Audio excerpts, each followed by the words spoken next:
Hello and welcome everybody. Graduates, I see some of my students in the audience, parents, families, and friends.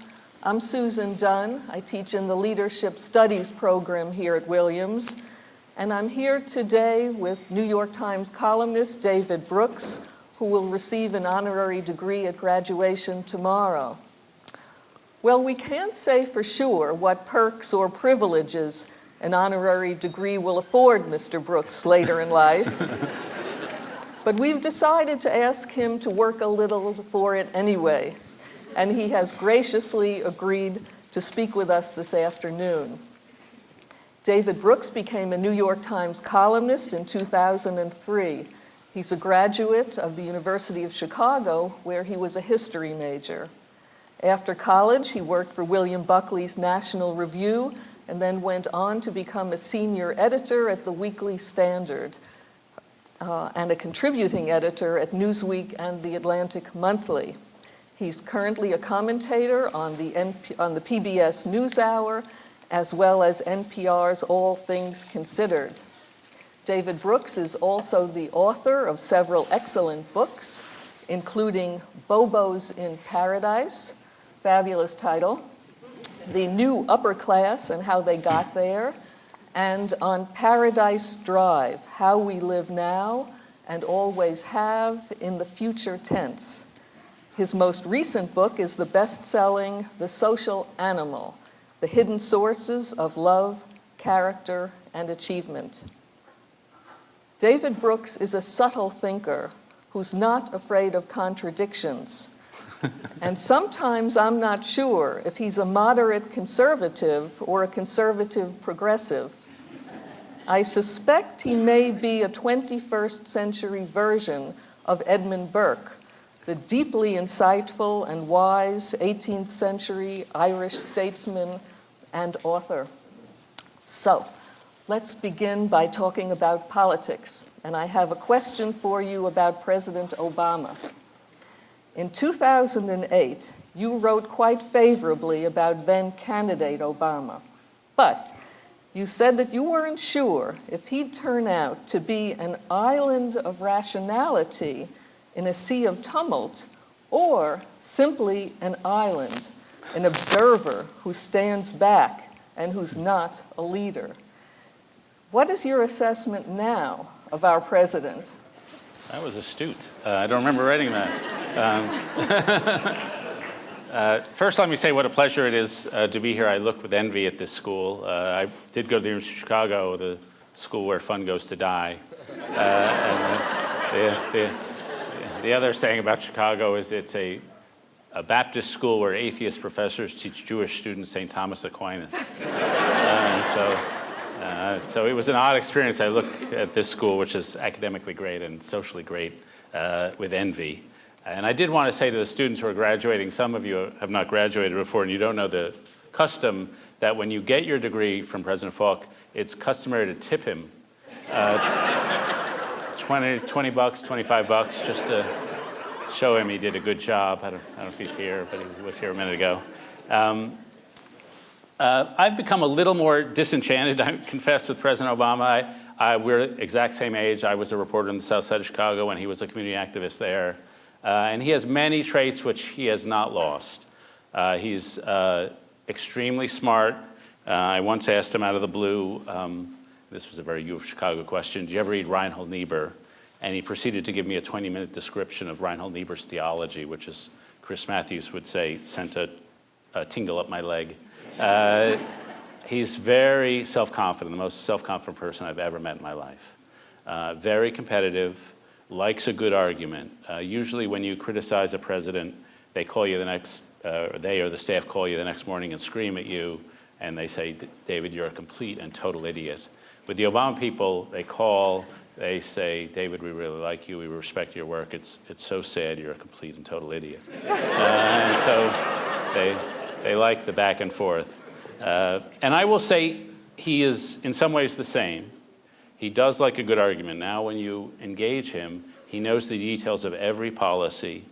And frankly, when you criticize him, he'll call and he'll say, here's what we're not going to talk about.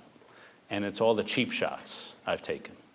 But he'll want to discuss the substance, and he's very well informed. I think the way he's changed are in a couple ways. One, the presidency has made him more aggravated at Washington, that he doesn't get to be the sort of president he wanted to be. I think it's made him aware of the limits of the office, that usually you can't do what you want to do. I think it's caused him, unfortunately, to narrow the circle of who he listens to. So I think he's one of the more insular presidents, even compared to the last ones. And then the final thing I'll say, and this I fault him for more than most, was that in order to become a president who was transformational, you had to not only have a transformational style, you had to have transformational policies that would break the left-right orthodoxies. I don't think he had transformational policies. Frankly, I would have loved to have seen him do tax reform instead of healthcare reform, or even tax reform now, because I do think that scrambles the categories. And he hasn't really gone there with unorthodox policies. His style is very non-traditional. His policies are pretty orthodox. And how about the future? Do you think that either Romney or Obama offers a compelling agenda for the next 4 years? Well, let's ask the American people. There was a poll question from Gallup. Do you think the candidates have a compelling agenda? And 36% say Obama does, and 31% say Romney does. So that's not so great. And I think they both have some visions, but I'm not sure they have communicated them well. And I would have to say, whether you agree or not, I think Romney has bigger ideas. His tax ideas, his healthcare ideas, whether you like them or not, are bigger in scope. When you talk to the Obama people, you get a very different sense of what's required. So they'll say, yes, we have to balance our budget, but it doesn't take a transformational change. We just have to scale back spending and increase taxes by, 1 or 2% of GDP. And when you're talking about tax reform, and something I think is important, they say, it doesn't provide that much growth. It's really not worth shaking everything up about. So right now, I'd say their agenda items are smaller, maybe more responsible, and are probably more balanced, but much smaller than the Romney agenda items. A question on conservatism. Lately, the Republican Party has shifted away from the moderate center to the right. And at least part of this move to the right seems to be fueled by an epidemic of distrust of government. If you think I'm right about that, why do you think this anti-government mood has come at this time in our history? I think for a while, the anti-government thing was the only way to unite the right. So there are many different kinds of conservatives, and my line is that you can tell different kinds of conservatives by what year they want to go back to. And so some want to go back to pre-Great Society, some pre-New Deal, some pre-Reformation, some pre-crucifixion maybe. I'm trying to think that through. But what they all shared, the social conservatives, the economic conservatives, the business conservatives, was a dislike of government. And so that became a unifying theme. And now there are two things that unite all conservatives: hating government and hating the New York Times. My joke about being a conservative of the New York Times is it's like being the chief rabbi of Mecca. Not a lot of company there. But it has become now almost impossible in certain congressional Republican circles to say anything positive about government. And it's become very inhibiting. And so, there's a guy named Grover Norquist who I think is, I think he's a Democratic agent designed to destroy the Republican Party. But any positive role for government has, you just can't talk about that. And so it's become very inhibiting because when problems come up, there's very little positive agenda, especially among some House Republicans. And I will have to say there's been in the last month a revolt against Groverism and a revolt against the pure libertarianism. And it's important on a couple grounds to understand Paul Ryan is seen outside the Republican Party as a very conservative guy who wants to cut government quite a lot. He's properly seen as the establishment's response to the Tea Party. And the Tea Party wanted to go back to constitutional government, get rid of all these agencies. Paul Ryan wants to cut the size and the debt. He does not want to get rid of agencies. He does not talk about constitutional government. So he's sort of to provide an alternative to the Tea Party. And then, most recently, in the last couple of weeks, you've begun to see people like Jeb Bush and other Republicans renounce Grover Norquist's tax pledge, which is the beginning of sanity to me. And they just don't like being bound. And I would say maybe 10 or 11 Republican senators have gone up to me privately and said, of course I signed the pledge, and of course I hate it. And so there's a constituency for breaking out of that and becoming a little more flexible. And partly, and the final thing I'll say on this, is that we had this budget deficit, or the budget gridlock last summer, when Republicans threatened to shut down the government and potentially go into default. That had a very chastening effect on a lot of them. They don't want to ever do that again. It had a bad effect on the economy and a bad effect on the party. And so there's been an adjustment. And so I think there's been a little loosening in some of the orthodoxy on that front, but very little. In 2004, you credited Ronald Reagan's bold optimism for transforming conservatism from a past-oriented movement to a future-oriented one. But 3 years later, in 2007, you wrote that neither Reagan nor Goldwater were models for the future. How do you feel now about Goldwater and Reagan and their contributions to conservatism? And what would you like conservatism to mean today? This is dangerous. You've gone back and read my stuff. You know, I was never a huge fan of Goldwaterism, although I did like he wanted to play. I lived near a country club in Washington called Chevy Chase Country Club, and he wanted to play there, and they said, I'm sorry, you can't play there. We don't allow Jews to play. And he said, I'm only half Jewish, can I play 9 holes?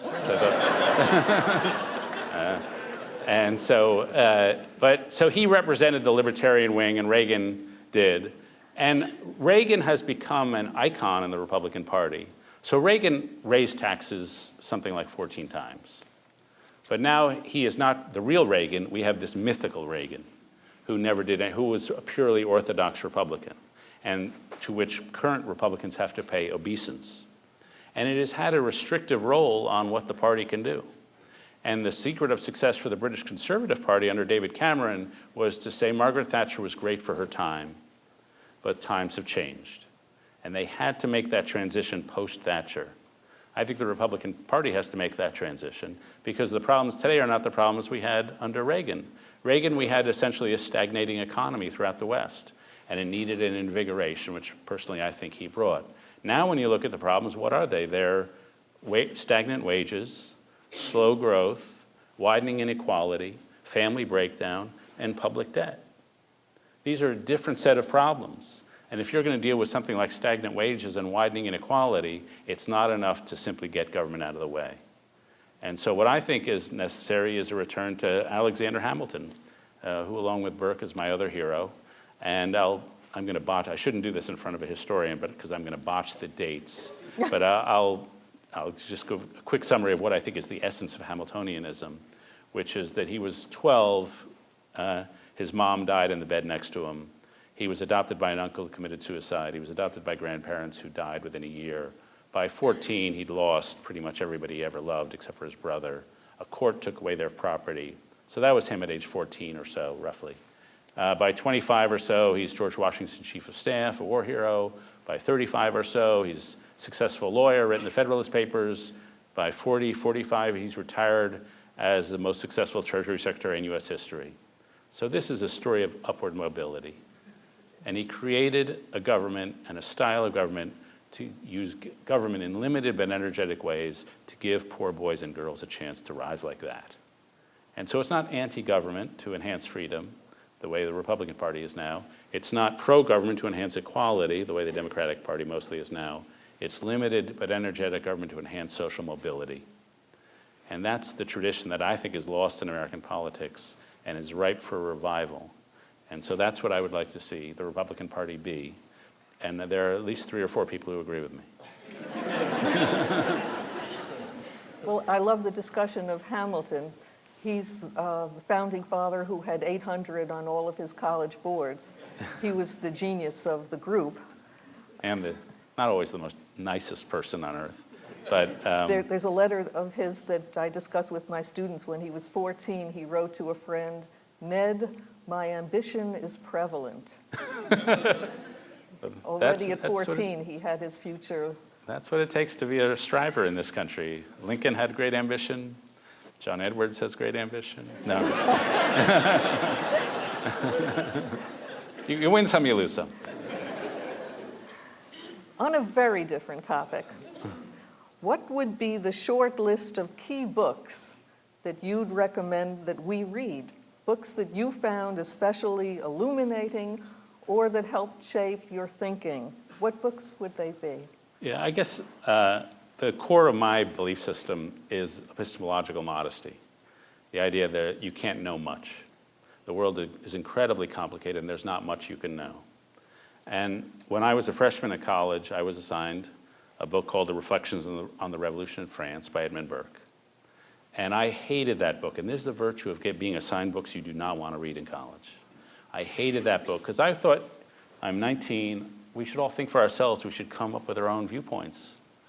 And here was this guy saying, no, you don't know much. Don't think too much of your rationality. Go with what's worked. And I thought that was so reactionary. But then when I went out in the world and was covering politics and urban life in Chicago, I really came to believe that we should be very modest about what we know and can know, and that we should be guided in part by tradition, but guided by a sense of modesty. So I would list a series of books that really emphasize that point. And Burke would be one of them. There's a philosopher named Michael Oakeshott who wrote a book called On Rationalism, which is a big book for me, on the failure of thinking you can rationally plan your life. There's a great essay. It's a very famous essay, but famous for the wrong reason, which is Isaiah Berlin's essay, The Hedgehog and the Fox, which everyone knows that metaphor. But after you get past that metaphor, it's a beautiful description of Tolstoy's theory of history. And it's about leaders who presumptuously think they can control events when in fact they're not really controlling events. And so I would list those kind of books. And then now along with epistemological modesty, we should have moral and intellectual modesty. One of the things I have great respect for the people in college today. This generation is an incredibly wholesome and responsible generation. And if you look at all the social indicators that went south in the 60s, they're now moving in the right direction. So teenage pregnancy is down, abortion rates are down, domestic violence is down 50%, crime is down 70%. It's an incredibly wholesome and responsible generation. I think you guys are going to have the biggest midlife crisis in human history in about 10 years. But until that, but the one flaw I would find, and this gets me back to the modesty theme, is that it is not necessarily the most modest generation. And so one of the bits of data, 2 points of data. One, in 1950, the Gallup organization asked people, are you a very important person? And in 1950, 12% of high school seniors said, yes, I'm a very important person. They asked again in 2005, and it was 80% said yes. Yeah. And so we've told a generation they're very special, and they believed us. And so another bit of research, there's been a tremendous increase in the number of people who want to be famous to go along with this specialness. And so somebody asked high school girls or middle school girls, would you rather be Justin Bieber's personal assistant or president of Harvard? And of course, 3 times as many would rather be Justin Bieber's personal assistant. Though I asked the president of Harvard, and she would rather be Justin Bieber. And then there's a study of college students. Would you rather be famous or have sex? And of course, 3 to 1, they'd rather be famous. And I go to colleges and I say, I'm on TV a lot, I'm sort of famous, I'm 50, I remember sex, and sex is better. But they don't want to hear that.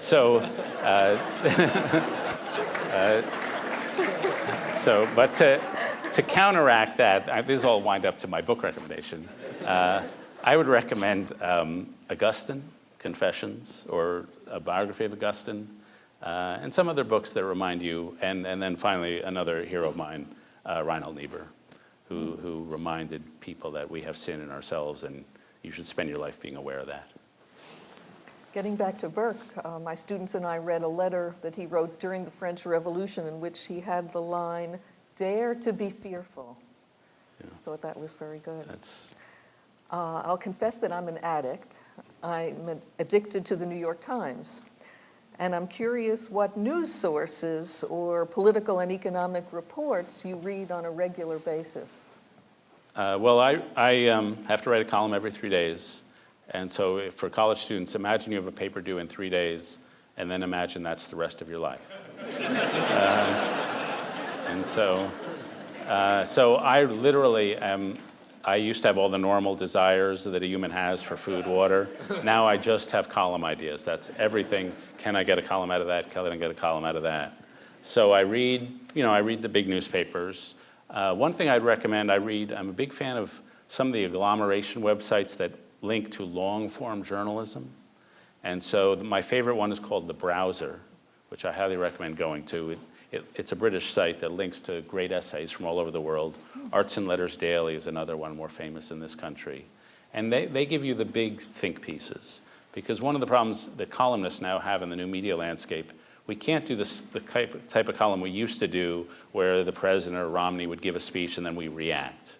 Because the blogs on Twitter and the cable have done all that. So we need to go higher. And so you have to go more in the academic world. So I spent a lot of time reading that. I spent a lot of time reading university press books.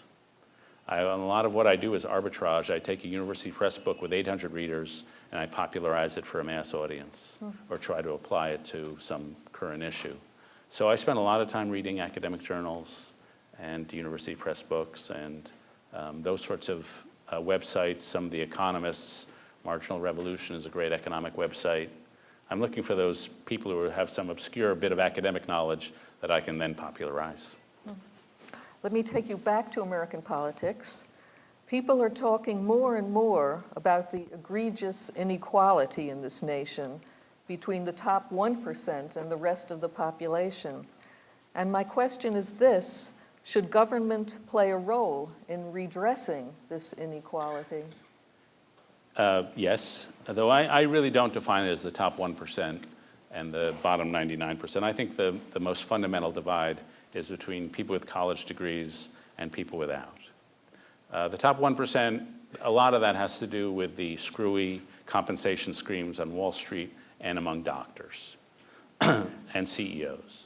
But that's the 1%. I don't think that has a huge effect on the rest of us. The thing that affects most Americans is this widening gap between the college educated and non.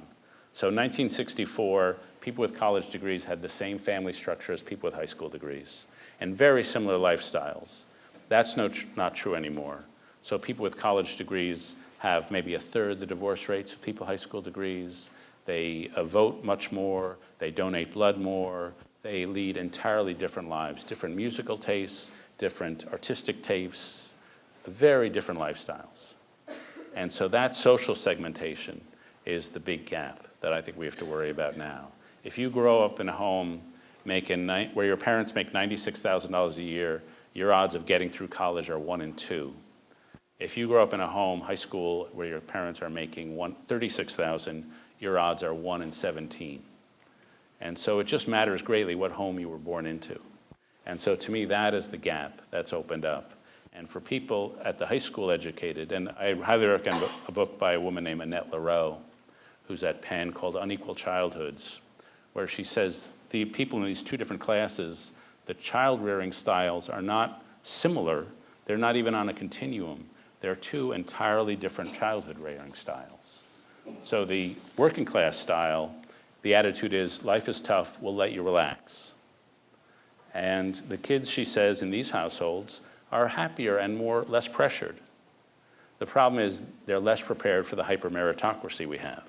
The kids in the college educated were raised the way I raised my kids and the way a lot of us were raised, what she calls concerted cultivation, where the baby's coming out in the delivery room, mom and dad are flashing little Mandarin flashcards at the things to get her ready, and then the kids are being driven places.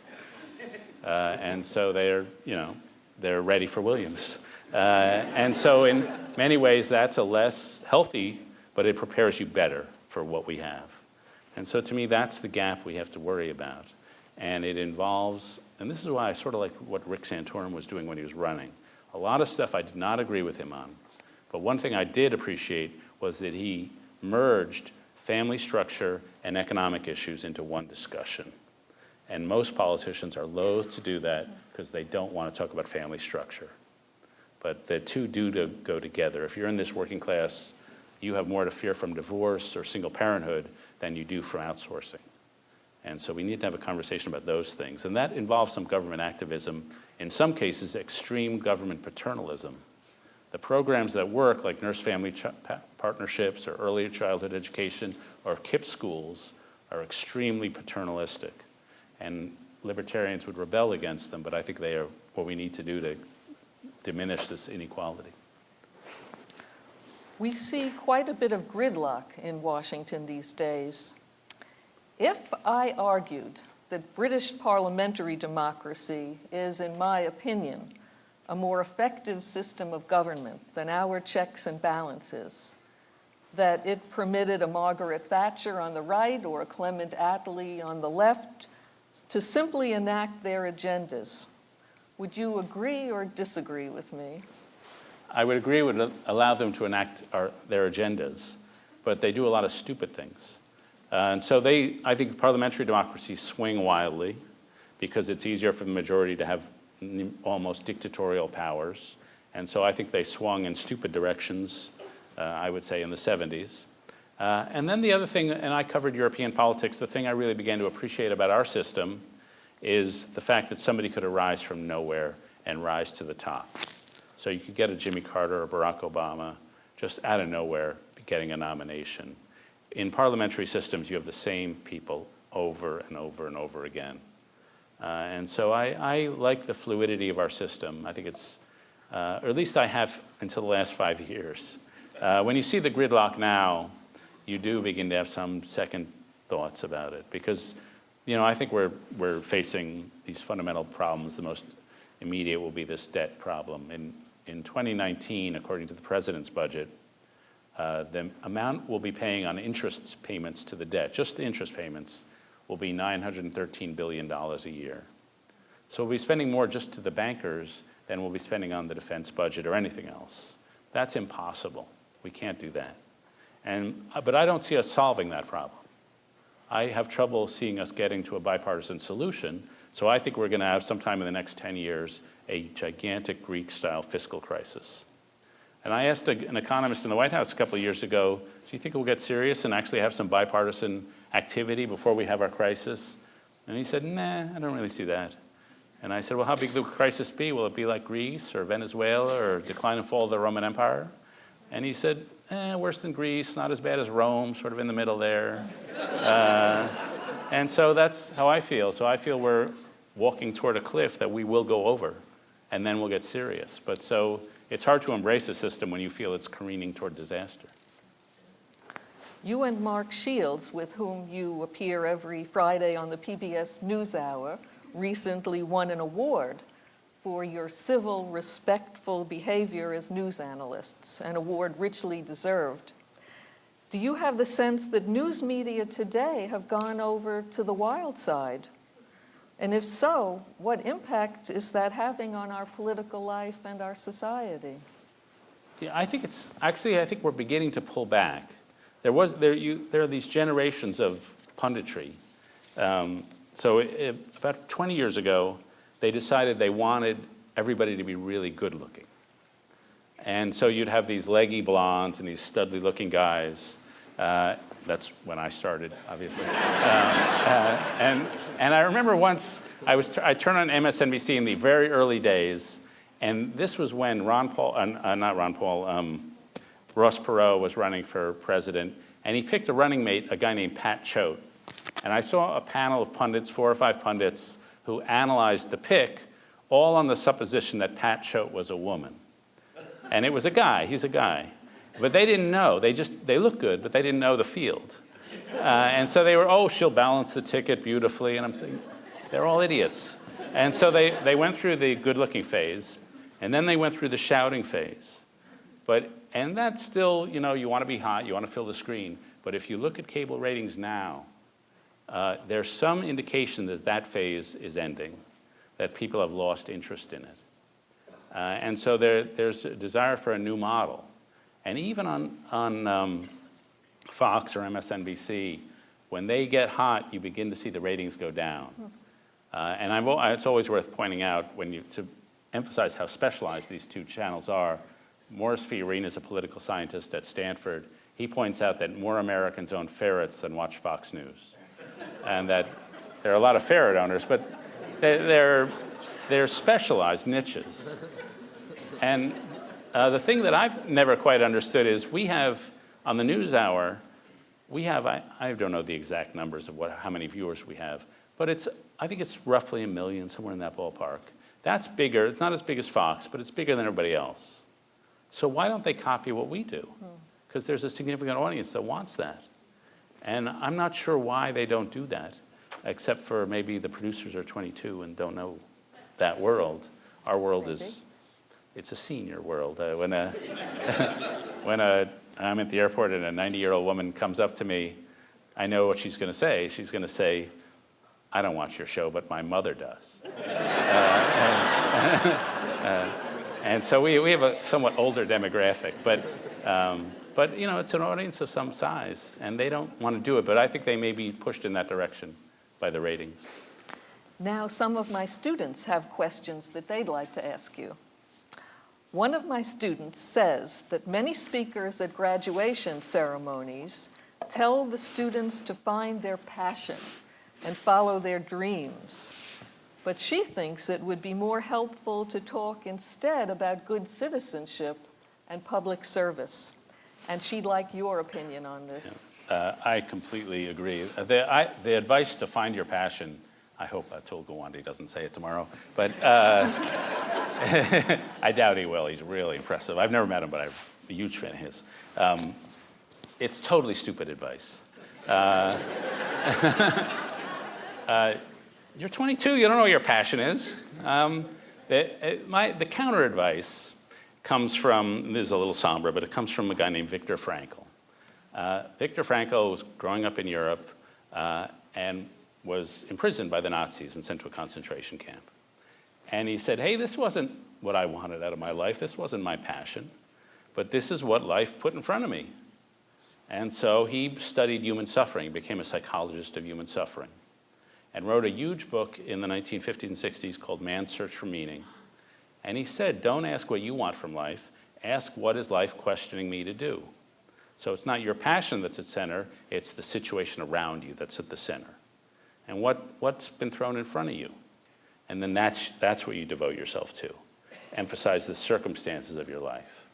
And I think that's much less self-centered and much more practical advice than follow your passion. And so that is one of my beefs with commencement speeches in general, that it's all about you, you, you. And my other beef is that it's all about career, career, career, whereas anybody over a certain age will tell you that what really matters is marriage. That if you have a great career and a crappy marriage, you'll be unhappy. If you have a great marriage and a crappy career, you'll be happy. And that every course you took in college should be about how to choose a marriage partner.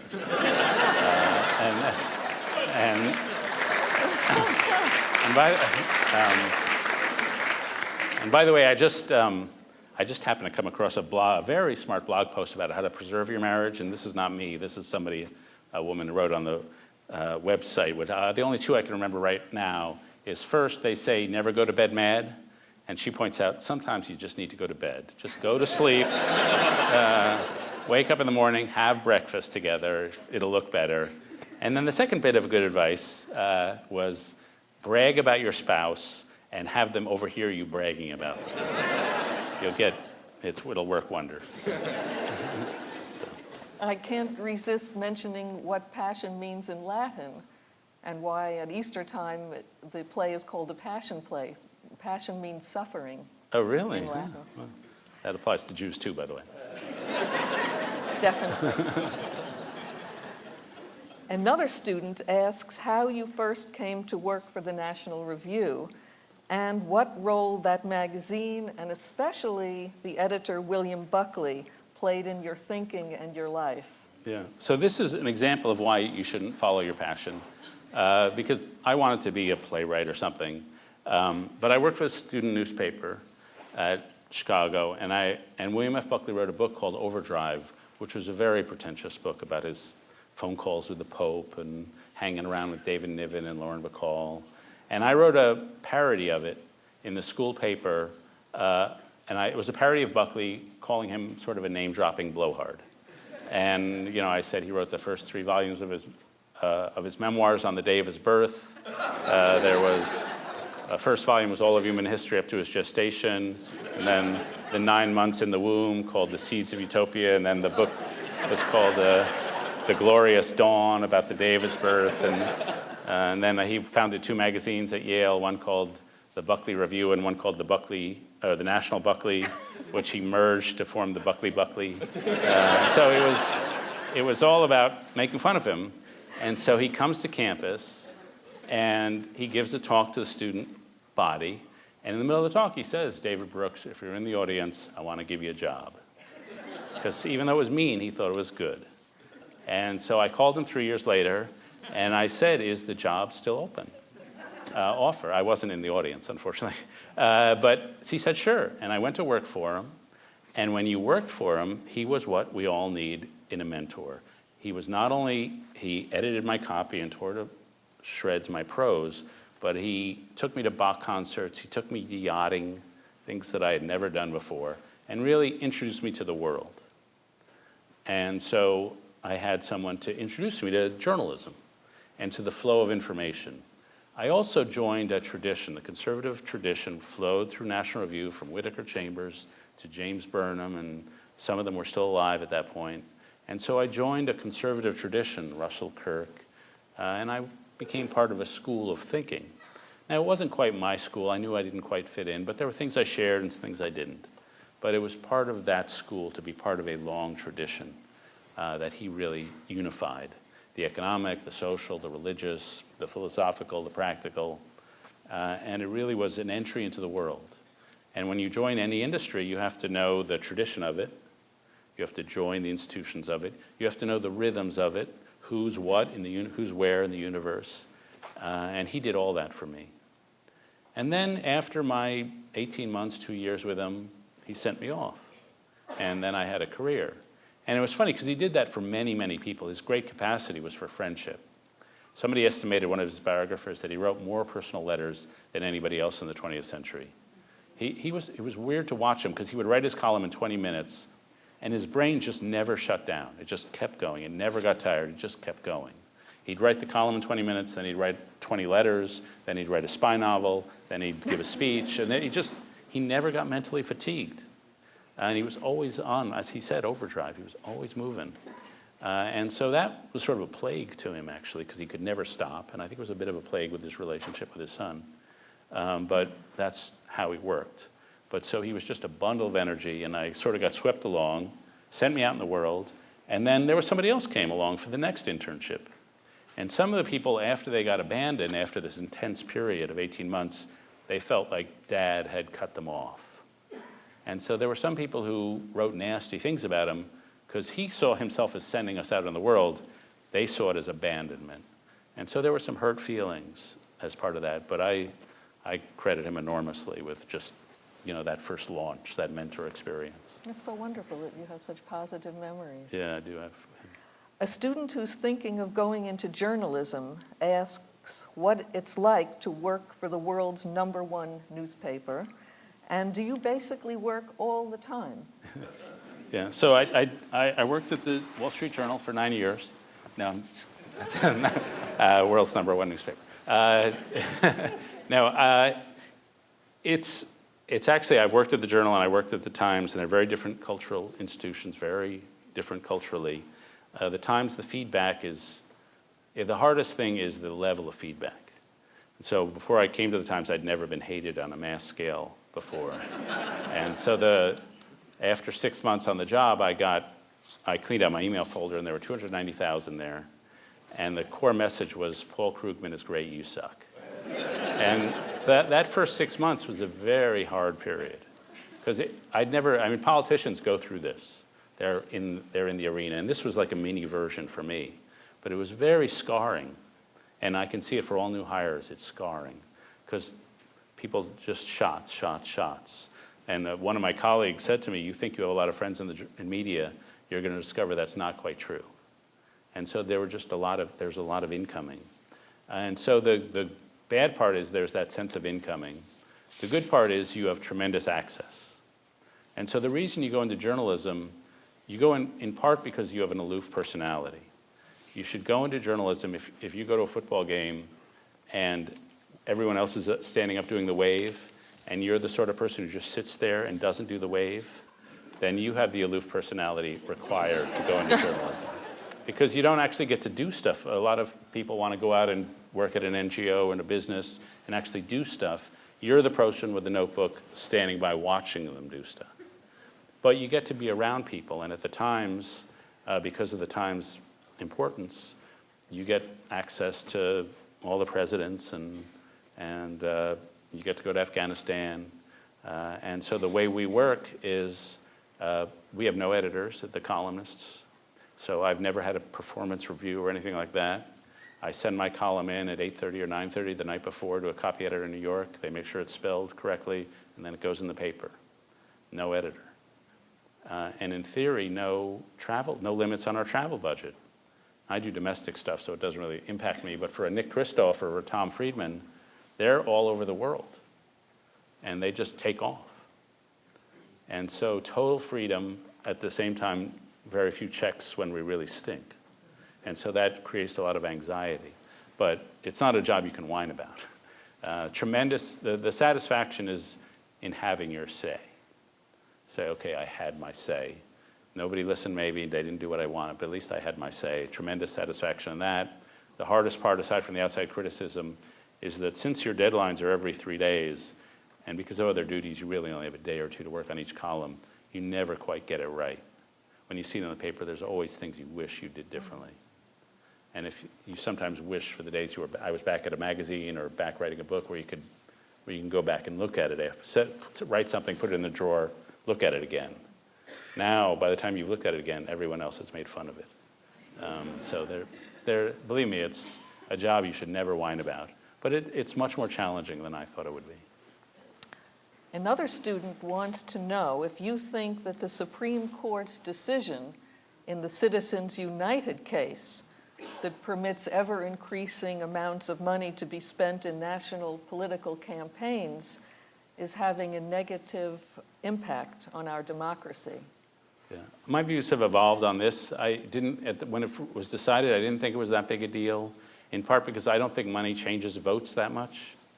I think up to a certain threshold it changes votes, but now there's so much money flowing around politics that if you're running for the Senate or governor here or in Colorado, if one candidate's raising $7 million and the other candidate's raising $7 million, and then another candidate or the first candidate goes up and raises $14 million, I don't think that additional $7 million buys you anything. I think there are so many ads, you're just making the rubble bounce at that point. So I generally think that, and a lot of political science think this, that money after a certain point doesn't have a huge effect on how people vote. But I've become much more, as I've seen the effects of Citizens United, I've become much more alarmed about it. Because even though I think it doesn't have an effect on voters, I've never met a politician who thinks that. They are desperately insecure about losing. And so raising money is tremendously important to them, both to scare off challengers and both to give them the illusion that they can control their destiny. They think if they can raise a lot of money, they can control their destiny. And so money is very important to them. And as a result, if somebody can come in and offer a bundle of $500,000 or a corporation can give $1 million, if they will pay attention to this person's issue, then it's going to have a huge effect. So it may not have an effect on the campaign, but it'll have a huge effect on Washington. And if you think, as I do, say tax reform is important, getting rid of a lot of loopholes, that becomes exponentially more difficult because of Citizens United, because every loophole has a lobby behind it. And if they can dangle $5 million, well, you're not going to get rid of that loophole. So I've become much more alarmed about the effect it's going to have. I think it's quite a bad thing. A student of mine has an idea for constitutional reform, and she wants to try it out on you. She wants to abolish midterm elections. She says that midterm elections often sabotage whomever is in the White House, and that they cause deadlock in government and eliminate government accountability. So she asks if you think that, at least in theory, it would be a good idea to abolish midterm elections and perhaps extend congressional terms to 4 years. Well, as a Hamiltonian who believes in a strong executive, I guess in theory I should. But as a conservative who thinks change is bad, I guess I think the check. Every president since I've been covering politics has overread their mandate, and in most cases the midterm election checks that overreading. And so I guess I do think that the people should have a say in checking the arrogance of those who are newly in power. And I guess I do like the fact that that public opinion is registered every 2 years. And I fundamentally don't think that's the problem. I think the public check on whatever a president wants to do is not the problem. The problem is less in the country and more in Washington, more in the tribal mentality. What really ruins Washington is not that you get a new group of midterm people being elected. The problem in Washington is the intense tribalism in the Senate, which is every 6 years, and the House, which is every 2. That members of one party do not socialize with each other, they don't know each other, they don't drink with each other. I do these Sunday shows. I do one called Meet the Press, and one of the pleasures of doing it is that you sit in the green room with the newsmakers. There have been some occasions on some Sunday shows, other ones, that people from the 2 parties have requested separate green rooms before the show because they don't want to sit together. And so there's been, that's the real problem with Washington. And whether it was every 2 years or every 4 years, you wouldn't solve that tribalism problem. Though I have to say it's a pretty smart proposal. It's intriguing. I'll tell her. Okay. A student asks how you rate Obama and Romney's communication skills. How important is it for a president to connect with citizens, or is it more important simply to hire good speechwriters? Hiring good speechwriters is still on. Hiring good speechwriters is very important. I think is my thing off. I feel like I've lost. They've cut me off here. I think they can still hear you. Okay, well, I'll talk up. So George W. Bush was not the greatest talker in the world, though he was actually much smarter in private than he was in public. If you went and interviewed him in the Oval Office, he was 60 IQ points smarter in private than in public. And I told that my wife, who's a Democrat, she said, okay, that brings him up to 80. But, you know, if you interviewed him in private, he read a lot. He read more books than any other president of our lifetimes. He read about 113 a year on average. And so he would talk about books he read, about Peter the Great, about history. But he had great speechwriters. He had a guy named Michael Gerson. And if you go back and think about the key moments in the Bush, especially the first term, their speeches. There's mostly post 9/11, some very eloquent speeches. And so having a great speechwriter is tremendously important. Other forms of communication, Bill Clinton rarely gave great speeches. His communication was, this is going to sound wrong, but it was tactile. It's going to sound like name dropping, but I was walking last summer in Aspen, Colorado, because I wanted to get in touch with the American people. I went to Aspen, I'm walking down the street, and there's a bunch of high school kids playing jazz down the street. And I start listening, and he happens to be there nearby listening with the Secret Service. He comes over, starts telling me about the saxophonist, who apparently was very good. But because he's Bill Clinton, he's leaning over me and putting his arm around me and all this. And we're like this, and because I'm me, I'm drawing away from him. And so we're moving. Like 30 minutes. And so he had that sense of Obama can be a great speechwriter. Jefferson Jackson Day dinner back in Iowa 4 years ago was a magnificent speech. He can be a great speechwriter. As president, I think he's had less time, And frankly, as president, his personality, which is a writerly personality, has been diminished. He doesn't have as much time to be a writer, to reflect, to be silent, to sit back and observe. And personally, I think his speechwriting skills have diminished, and he has not given great speeches as president. But he can be a great communicator. Governor Romney has given some very good speeches. I guess we haven't seen him yet on the big stage. We'll see over the summer at the convention. He obviously is he doesn't have the Bill Clinton, the lean, neither does President Obama.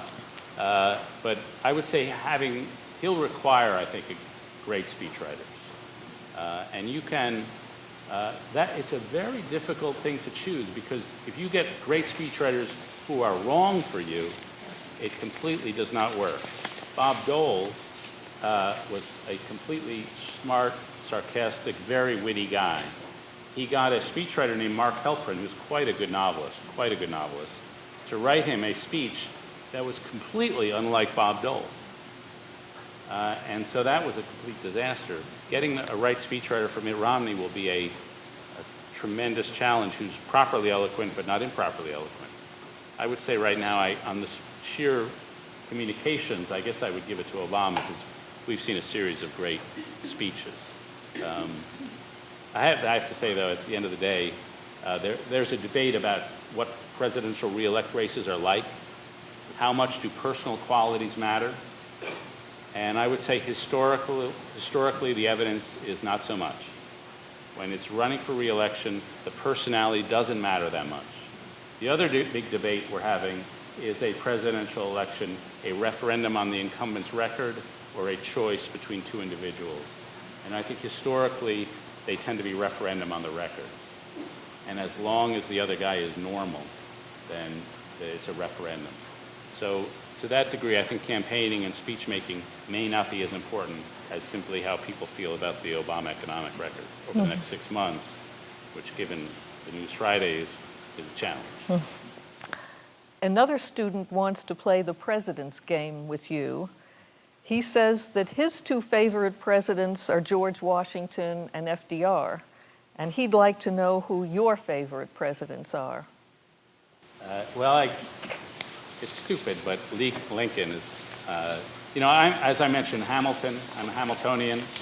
So we had a series of presidents in the Hamiltonian tradition. Hamilton, unfortunately, never quite got there. He was shot and killed by the vice president, which was polarizing. But we had the Whig Party. Henry Clay never got there. I wish he had. But Abraham Lincoln was a true Whig. And so he is, I think, it's very controversial to name Lincoln, I know. And then Theodore Roosevelt was a great Whig. And so I guess those would be my two. I wish I had somebody obscure to mention. Garfield was completely unrelated. Cleveland, no, I don't. These are the obvious ones, but for me it would be Lincoln and TR. We just have 1 minute left. If you could bring some famous person in history back from the dead to have dinner with, whom would that be? Again, I'm trying to avoid the obvious. Jesus would be able to solve a lot of questions.